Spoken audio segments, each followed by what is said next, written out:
you said at one point in the film, obviously you're at this gig, you're backstage, you're thinking, do I have a job tomorrow?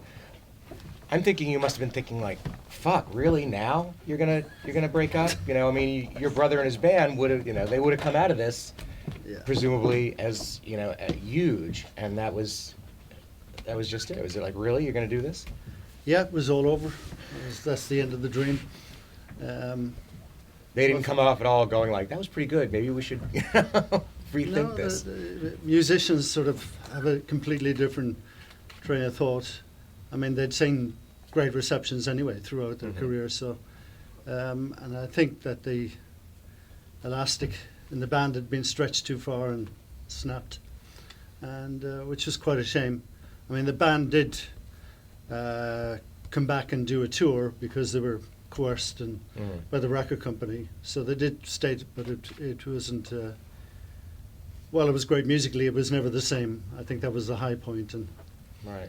That was the last hurrah. To me, it always ties into the question I always have about Rory, and that's, why wasn't he so much bigger than he was? Why wasn't he Clapton or Page? In terms of like the public acclaim and the popularity and the stardom. Obviously, he was. I think they're equal, if not they're better as guitarists and blues interpreters. But was it situations like this where there was just bad timing, bad luck, things that just when he reaches a certain peak, something happens? It tended to be that kind of way, and it's difficult to know. I mean, his interest wasn't in the charts per se. You've got a guy who, in 1975, the Rolling Stones, after Mick Taylor had left, wanted Rory to replace Mick Taylor. I mean, he did 4 nights with them, and left on the 5th night, and flew to Japan, and that was it. So. And why? Was he just not interested in being a Rolling Stone? No, well, he did 4 nights recording with them, and but he just felt he had his own thing to do. He could have done that. At the time, I said to him, why don't you just do it for a couple of months and then leave the band? Set us all up for life. Yeah. And he said, well, he had a Japanese tour to do it. And he said, I kept telling them, I've got to leave and do this Japanese tour. And of course, at that time, the Stones couldn't go to Japan because their visas wouldn't be granted, and but Rory wouldn't let his Japanese fans down either. He had a different sort of direction to everybody else, and it could never quite understand. And I mean, I think his music stands the test of time. I mean, it's fresh evidence will out, and I'm sure at some point in time he'll get his recognition. I mean, if he had gone down the singles route and produced singles from his albums and sort of looked to that mark, he probably would have had milestones. The problem nowadays is radio doesn't recognize him because, what was his greatest hit? Go on the computer. He didn't have one, as far as they're concerned.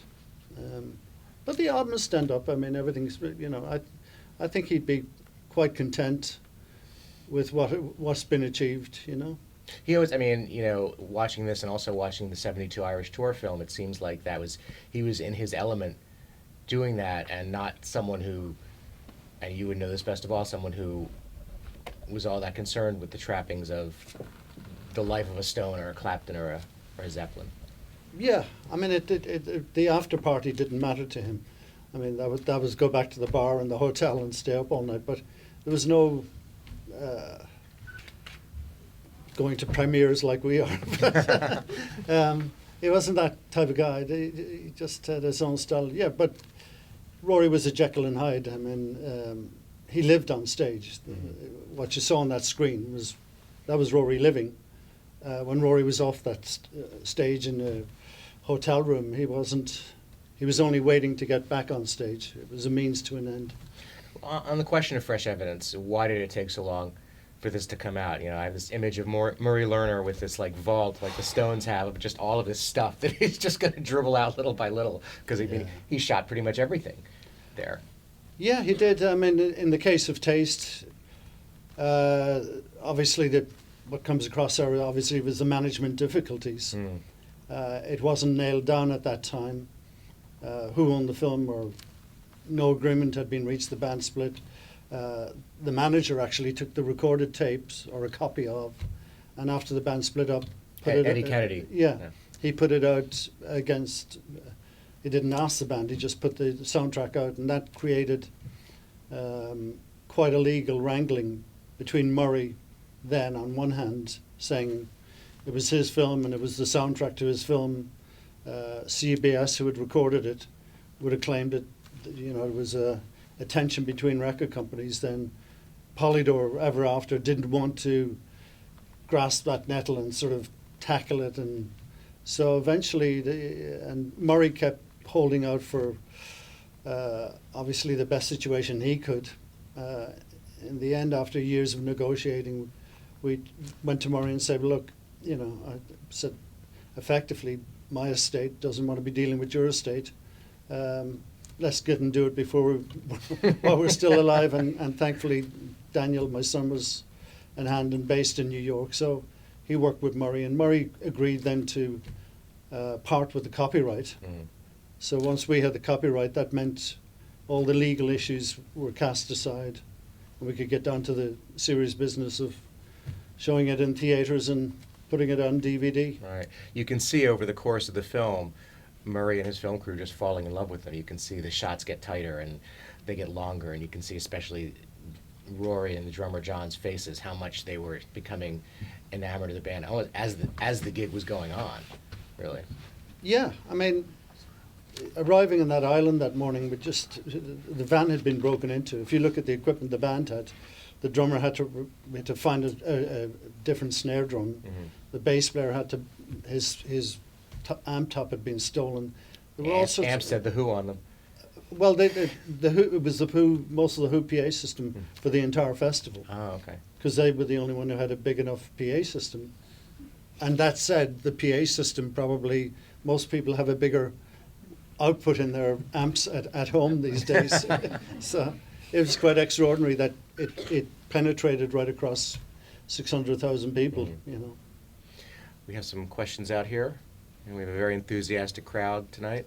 I have to ask a question. I'm just curious, having watched the film, and this is kind of a trite question, I think, and it was an amazing film, by the way, and congratulations. Thank you. I was curious, the crowd seems so controlled and loved his music, obviously. They were big fans, but I was curious about why there was such a buffer from where the crowd was to the stage. Maybe you could elaborate on that. Having been there. Yeah, I can't quite remember. It looked like corporate seating nowadays, and the corporates didn't bother to turn up for a hippie band. You must remember that was the Friday of the festival. It was a 3-day event. The big headliners were going to come on the Saturday and Sunday. So by the time people were, that was probably shot around 4 or 5 o'clock in the afternoon of the Friday. So people are still only arriving. And because there was such rock and roll royalty on it, the record companies would have had all those seats for themselves. And so beyond the barrier were the real fans. Right. And what you had is Taste were such an understated band in Europe. They had a huge following. By 68, they were voted in Denmark as the top international band. So there were people from all over Europe had come, and that's where the reception came from, because they were like the local band to the Danes or the French or the Germans who turned up as well. That's fantastic. Mm. Thank you. Yes? It's not a question, it's a thank you. I've been asked by a fellow taste bud, Ken Jones, who was actually at the Isle of Wight, to thank you and Daniel for getting this film together. He's been waiting 45 years to see it. Thank you very much. I want to ask the lady who just asked, can you come up for a minute? Can you show your tats to the audience, please?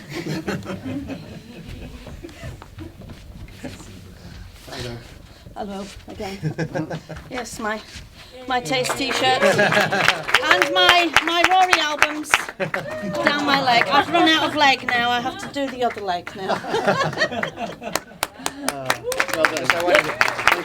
I don't have to tell you folks, but it's like this is what you get with Rory. There are fewer of them, comparatively speaking to some of his peers. But God, they are like this lady. They're crazy for it.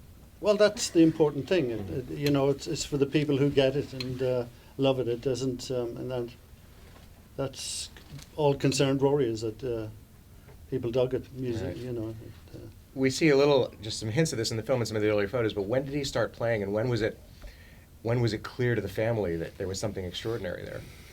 At a very early age, I suppose, 6, 7, 8, he started looking for a guitar, and it wasn't a common instrument the way it is nowadays. I mean, it was, my father was a piano accordion player, so, and traditional Irish music would have been Scottish and Ceilidh Dance Orchestra and that kind of stuff. And this would have been around like the mid-50s. Yeah, earlier, 50s, Rory would have been asking for a guitar.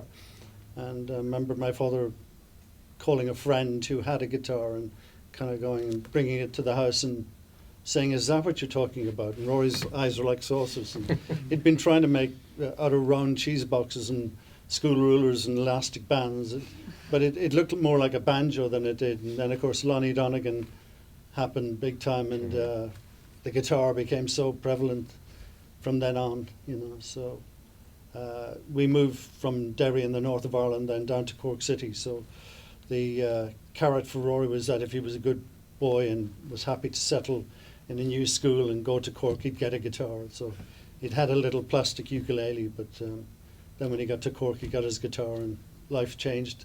Now he was 8 years of age at that point. Is it one of those stories you hear that, like, when he wasn't in school and it wasn't a meal, or maybe even when it was a meal, he was with the guitar? Absolutely. I mean, I suppose the day my brother got his guitar, I'd lost my brother. Because that's why I sort of went on the road to follow him. But in effect, you'd come home from school and you go, you know, you're going to come out and play football, or you're going to Cowboys and Indians or whatever you did. And no, it was up in the room. And of course, he'd not only that, he'd locked the door so you couldn't get in, so that he could just not be interrupted until he perfected the chords he was, you know. And he seemed to be buying new chord books every week, and he kind of going, he only bought it last week, and he'd already got the progressions, and he was going on to, you know. I just couldn't understand this because he was on his 5th book, and it was, you know, things like diminished chords, and you know, what the hell is this, you know? And I'm still playing with dinky toys. Yeah. And how old was he when this happened? He was about 22, I think, 21, 22. So it would have been August of that year. He'd been 22. Mm-hmm. And how long after this did he get his band, the Rory Gallagher band, together? Well, Taste, the last gig they ever did was in Belfast, Queen's University, on New Year's Eve, 1970. And Rory was back out on the road April 71, I think. He went in and did an album and started touring in 71. He hit the ground running. I don't think he didn't hang around.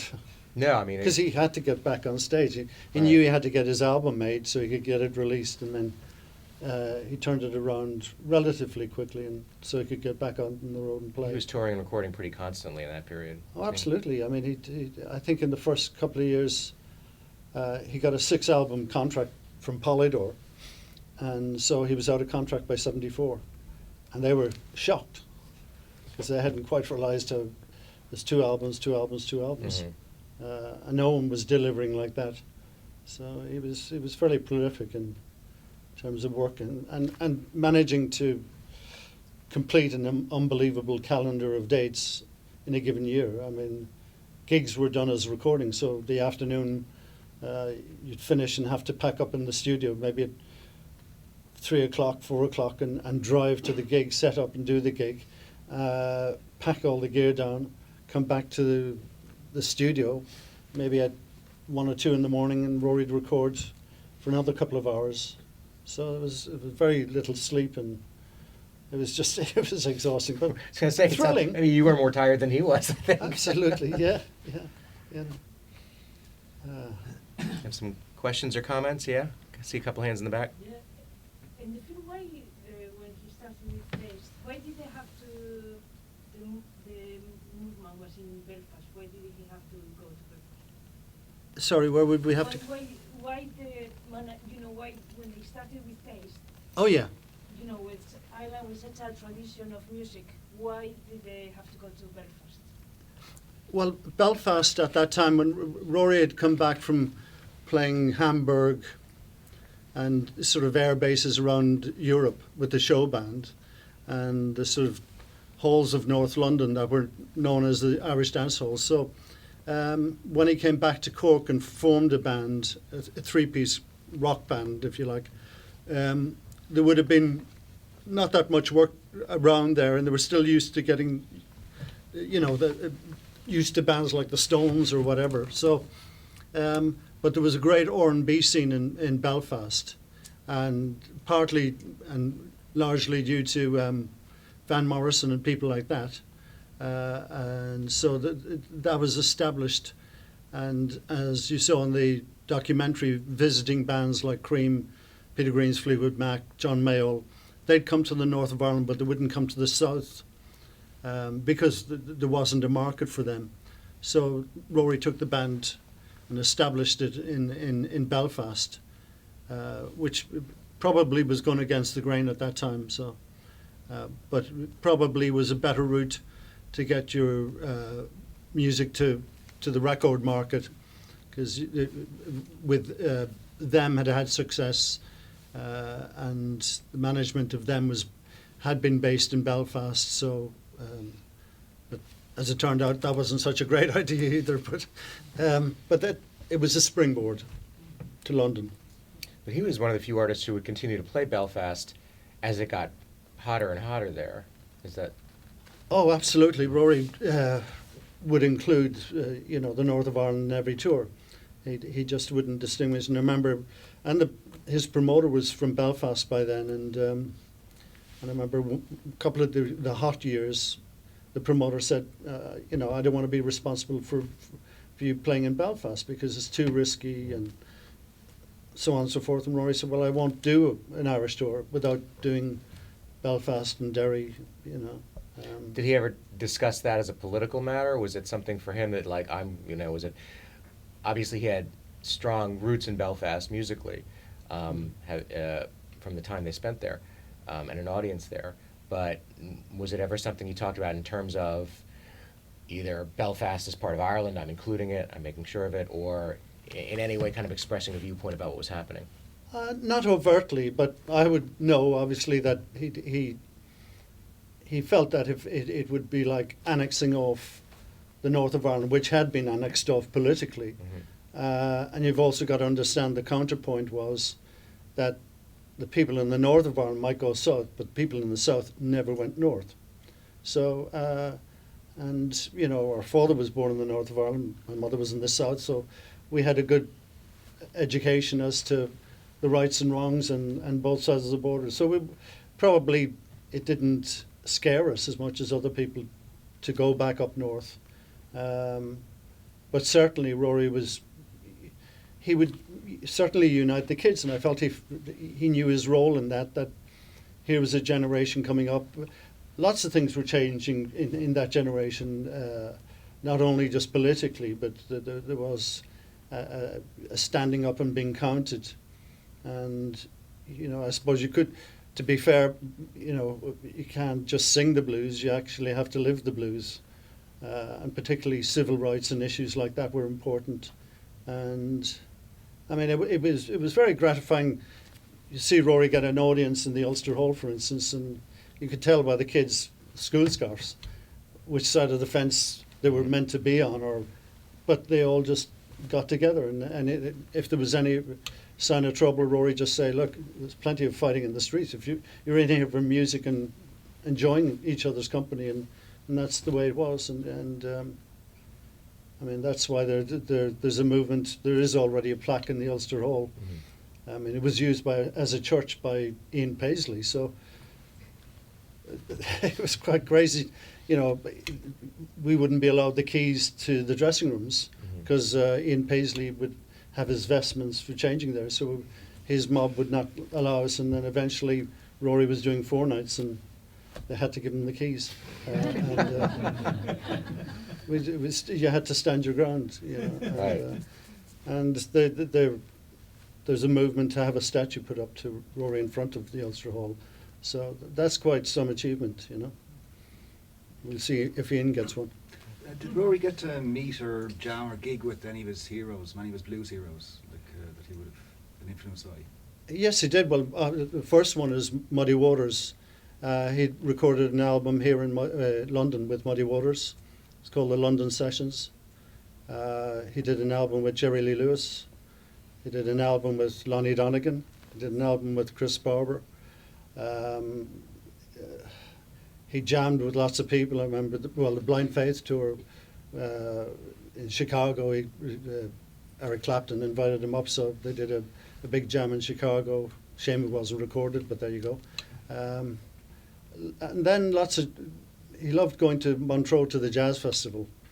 It was a real busman's holiday, so he'd play acoustic one night and stand in with, I think Robbie Robertson hadn't turned up with the band, so he'd stood in with them, and Philip Catherine, the jazz guitar, and Larry Correll, who you saw interview there. I mean, Larry adored him, and he'd sit in and do a whole jazz thing with him. But Rory was quite versatile in the sense he could go on stage in Nashville and play with the country artists, you know. So and Slash got up with him in Los Angeles on his last American tour in the 90s. Again, one of my favorite scenes in this film before the concert is when the clip of Taste doing something a little more ballady, where it's just a really lyrical, quiet guitar part, and in the '72 film where he sort of just demonstrates just playing country blues. He just sort of sits down with a slide and said, "This is how you do it." I mean, he really could do so much more than just sort of the straight, blues rock, and it set him apart from, I think, again, a lot of his contemporaries. More like Jimmy Page than anyone else I can think of. Yeah. Well, like all those great guitar players, he was a student. I mean, Rory was a student of all the blues masters, the jazz guys. I mean, Wes Montgomery, he studied everyone's different styles, and it probably was an amalgam. Mm-hmm. So in his playing, he'd go from blues to little, harmonic effects like a jazz player. Come back out of that to, and of course, like everyone, he loved rock and roll, and Jerry Lee Lewis was one of us. So he'd have a rock and roll edge. I mean, it's, I think one of the people who really dug him and credited him in print at a time when no one else in the media over here was John Lennon. Mm-hmm. It was John Lennon who saw him at the Lyceum. And the following week gave interviews about, how he dug the band. Who did Rory most admire among his contemporaries? Oh, he'd all the guitar players from Jeff Beck to Eric Clapton to right across the board. But then, there were several American guitar players, James Burton being one. On through, he was very fond of the guys in Canteith, Al Wilson, who sadly died far too young, so, and Hendrix, of course, so. But Muddy probably was, Holland Wolf. There seem to be the names keep cropping up, and Lonnie Donegan obviously was a huge inspiration. So, first of all, I'd like to second what Lady said. It's a wonderful piece of film. You must be so proud that to see your brother on stage. Here we are, nearly 50 years later. I mean, I saw Taste and Rory several times, and the excitement does come over, which one or two of the video films in the past, perhaps with the exception of Live in Ireland, doesn't always capture how great and electrifying the actual concerts were when you attended those things. But my question really is, it's coming down to how difficult was it to actually sort of blend and complement the film, which is nearly 45 years old? I understand there were quite a few difficulties that Murray had, besides the contractual thing. Do you know anything about that at all? The technical side? Yeah. Well, I mean, fortunately, you're starting from the point of view that he was a very good documentary maker. This is the guy who'd been making these sort of documentaries, all the Newport Jazz Festival, Black and White. I mean, there wouldn't be a record of a lot of the American blues musicians if it wasn't for Murray Lerner. You know, not only that, he had the foresight to capture Bob Dylan's first electric gig. You know, I mean, you know, that isn't by chance. He just had an innate sense of what to do and where to go. And of course, that's the beauty of 16 mil celluloid. If that had been the later day early video, you couldn't do a lot with it. It wouldn't. But celluloid, just in today's technology, just comes up beautifully. I mean, it's just staggering how the colours are so vibrant in there. And I think there was a benefit to the fact that it actually had natural light as well mixed in. Because there are a lot of the other documentaries, the headline bands like Hendrix, The Who, etc., which are at night time. And I don't know that there's a lovely communion with all that size of an audience put in and mixed in with the whole thing. So, and it just happened. And I think his instructions were, or the view was that he was only going to take one or two numbers. Any of the bands on the Friday, they knew bands, and but he knew what was happening, and he captured the spark. Sound recording wasn't bad either. Sound recording was very good for it. I mean, it was. They had a mobile unit there, which was 8-track, and which was the Pi Mobile. So it was fortunate that it all happened, and particularly if it's going to be your last gig, do it in style, you know. You outside here? Yep. Thank you, Ken. One here and then there. The film was excellent. We both really enjoyed it. And Rory at that time looked fabulous with the long flowing hair, the leather jacket. But how much of a stir did that look cause in Ireland at the time, as it was a very conservative country? Did he stand out quite a lot and cause a stir because of the way he looked? And was he particularly image conscious? Yeah, I mean, it was. I mean, I remember at the time he had the reputation of the longest hair in Ireland. So it was, and it was some years before that, when he started to grow his hair, and it was quite long. And you'd walk through the city, and people would they'd stop in the car, get out and shout and abuse at him. And people would attempt to spit. I mean, it was like they just couldn't cope with this. And I remember he made an appearance on television with his show band, and they played the record, and the people who were supposed to review it, one of the guys refused to do it because he had long hair. And the difficulty is you'd walk down the street with Rory and you'd get all these threatening people. And of course I was always a little bit of a hothead. And I, you know, it was hurting me that these people couldn't understand it. I knew my brother's genius, perhaps, so it was difficult for me to swallow. And, you know, while these guys were so animated and trying to get into Rory's face, that they'd get a thump. And but Rory would turn on me more than them, and give out to me for smacking them or whatever I would do. And you know, I really felt that I thought, God, this guy's like Jesus. Put your sword back in your scabbard here. You know, I couldn't understand the ideology. You know. Truly, it was the golden age of sideburns. Absolutely, yeah.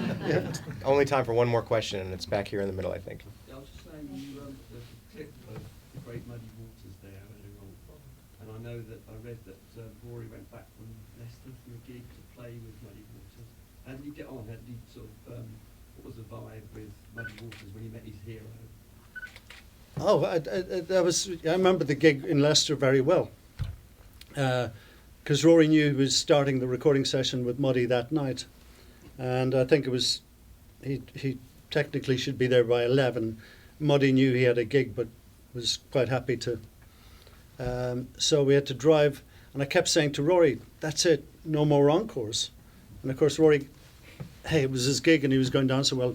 So we eventually jumped in the car and drove from Leicester, I can't remember if there were speed limits back then, but anyway, we got, it was up in Portland Place, and it was IBM Studios, I think, or IBC Studios, and Rory, all the way down the motorway, kept saying to me, "I've blown it.